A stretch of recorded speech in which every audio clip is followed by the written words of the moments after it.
बिस्मिल्लाहिर्रहमानिर्रहीम। अस्सलाम वालेकुम व्यूअर्स, कैसे हैं आप सब। Welcome to my channel. आज हम बना रहे हैं क्रोसेंट बनाएंगे और बहुत ही इसी तरीके से बनाएंगे, बगैर बेकिंग के बनाएंगे। इसके लिए जो हमें अज्जा चाहिए वो इस तरह से हैं। हमें 2 अंडे चाहिए, 2 टेबलस्पून मिल्क पाउडर है, क्वार्टर 2 पिंच नमक है और 2 टेबलस्पून चीनी है। 1 कप दूध लिया है हमने, लेकिन दूध हम पूरा शामिल नहीं करेंगे। मक्खन 2 टेबलस्पून शामिल करेंगे। हाफ़ कप दूध डालेंगे और 1 टेबलस्पून हम इसमें ईस्ट डालेंगे। अब बोल में हमने दूध भी शामिल कर दिया, दूध हमने पूरा शामिल नहीं करा है। 1 टेबलस्पून ईस्ट, 2 अंडे शामिल करेंगे। 2 अंडे शामिल करेंगे, इसको इन सब चीज़ों को मिक्स करेंगे अच्छी तरह से। इसके बाद हम इसके अंदर मैदा शामिल करेंगे। मैदे को छान के इस्तेमाल कीजिएगा। 2 कप हमें मैदा चाहिए।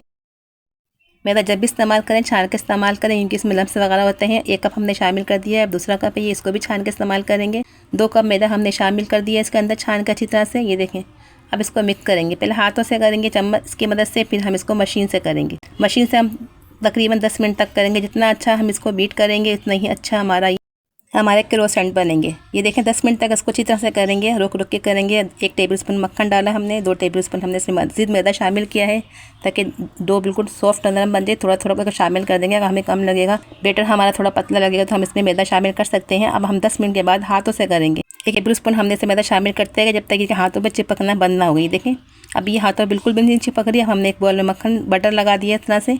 बटर लगाइए, उसके बाद हम इसमें डो रख देंगे। डो के ऊपर भी हम बटर लगाएंगे, इससे अच्छी फ्लेवर अच्छी टेस्ट आएगा। वरना आप इसमें कुकिंग ऑयल भी लगा सकते हैं, लेकिन बटर लगाइएगा ज़रूर। बटर इस्तेमाल करेंगे तो हमारे क्रोसेंट हमारे अच्छे बनेंगे। अब इसको हम 45 मिनट के लिए रख देंगे रेस्ट करने के लिए। इसके बाद हम इसके डो बनाएंगे। कितना अच्छा फ्लॉफी हो चुका है, ये डबर हो चुका है। इसको पंच करेंगे इस तरह से, इस तरह दोबारा फोल्ड करेंगे और इसको बेलेंगे। थोड़ा सा रोटी से मोटा बेलेंगे। इसके हमने 2 पेड़े कर लिए थे, उसको थोड़ा मोटा बेलेंगे। देखिए थिकनेस इसकी इतनी थिकनेस होनी चाहिए, हमें इतना रखना चाहिए। अब हम इसको कट कर लेते हैं, ट्रायंगल की शेप में कट करेंगे। हम पिज़्ज़ा कटर से कट करें, आप नाइफ से भी छुरी से भी कर सकते हैं। इस तरह देखें एक ही शेप में कट करें। ऊपर से टॉप पे भी ये कट लगाएंगे ताकि हमारा फोल्ड करने में आसानी हो बीच से। ये देखें इस तरह से फोल्ड करेंगे टाइट से, इसको रखते जाएंगे, ऊपर से प्रेस कर देंगे। देखें दोबारा कट कर रहे हैं हम दूसरी रोटी को। इसको इस तरह ट्रायंगल के शेप में कट करेंगे और ऊपर से कट लगाएंगे और इस तरह से फोल्ड कर देंगे। इस तरह से देखें एक साइड उधर से एक उधर से, इस तरह टाइट से फोल्ड करेंगे और आखिर में इसको प्रेस कर देंगे। सारे क्रोसेंट हम इसी तरह रेडी कर लेंगे। ऊपर से इस तरह कट लगा के इस तरह फोल्ड करेंगे। देखिए इस तरह से, और टाइट से फोल्ड करिएगा। वो फोल्ड करके दोबारा से इसको हम ट्रे में रख देंगे। सारे क्रोसेंट हमने इसको रेडी कर लिए।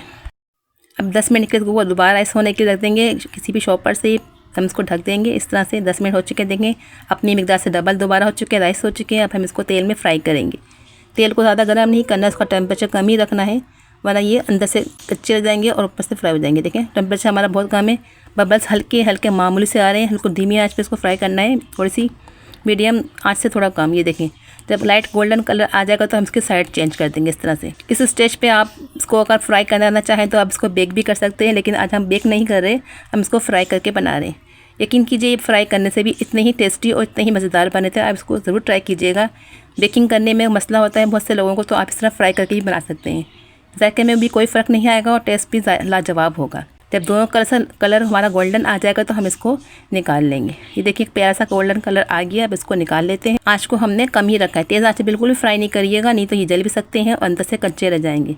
जब इस तरह से प्यारा सा कलर आ जाएगा तो उसको निकाल लीजिए और जो दूसरे रोटी बेल के इसके बनाए थे हमने इसको डाल देंगे। आँच बिल्कुल धीमी आँच पे हमने फ्राई किया है, गोल्डन होने तक निकाला इसको। देखें दूसरा बंच हमने तैयार करा था वो भी इसमें शामिल कर दिया है और उसको धीमी आँच पे फ्राई करिएगा। सारे क्रोसेंट हमारे फ्राई हो चुके हैं, रेडी हो चुके हैं। चलिए इसको डिश आउट करते हैं और डिश में निकालते हैं। इसके साथ अगर कॉफ़ी इसके साथ सर्व किया जाता है और इसको चॉकलेट के साथ सर्व किया जाता है। हम इसको चाय के साथ सर्व कर रहे हैं, लेकिन इसकी जो असल रेसिपी है इसको चॉकलेट के साथ ही सर्व किया जाता है। बच्चों के लिए बेस्ट रेसिपी। चलिए अब हम आपको कट करके दिखाते हैं। ये देखिए अंदर से कितने जालीदार, कितने सॉफ्ट और कितने नरम है। इसको चॉकलेट में डुबोइए और खाएं, बच्चे के लिए पसंदीदा है ये। इसको देखें सॉफ्टनेस की कितनी नरम है। ये देखिए बहुत ही नरम, बहुत ही सॉफ्ट बने हैं। फ्राई करने से उसको कोई मसला नहीं हुआ, सॉफ्ट करने से इसके भी इसी तरह सॉफ्ट बने। हमने कुछ स्लाइसेस कट कर लिए हैं। ये देखिए लुक वाइज कितने अच्छे लग रहे हैं और ईजी भी बहुत हैं और आसान रेसिपी है और खाने में टेस्टी और मज़े की है। इसको आप ज़रूर ट्राई कीजिएगा और अपना फीडबैक दीजिएगा कि आपको आज की हमारी रेसिपी ये कोशिश कैसी लगी। हम इसको चाय के साथ सर्व कर रहे हैं। अगर आप चाहें तो कॉफ़ी के साथ चॉकलेट के साथ भी इस्तेमाल कर सकते हैं। असल रेसिपी इसकी चॉकलेट के साथ ही है। चलिए आप इस रेसिपी को ट्राई कीजिए और अपना फीडबैक दीजिए कि आपको आज की हमारी रेसिपी कैसी लगी। चाय में डुबोइए और खाइए, एंजॉय कीजिए। इस रेसिपी को ज़रूर ट्राई कीजिए और अपने दोस्तों में शेयर करें, प्यार से कमेंट्स करें, लाइक करें, हमारे वीडियोस को सब्सक्राइब करें, हमारे चैनल को। चलिए मिलते हैं फिर नेक्स्ट वीडियो में।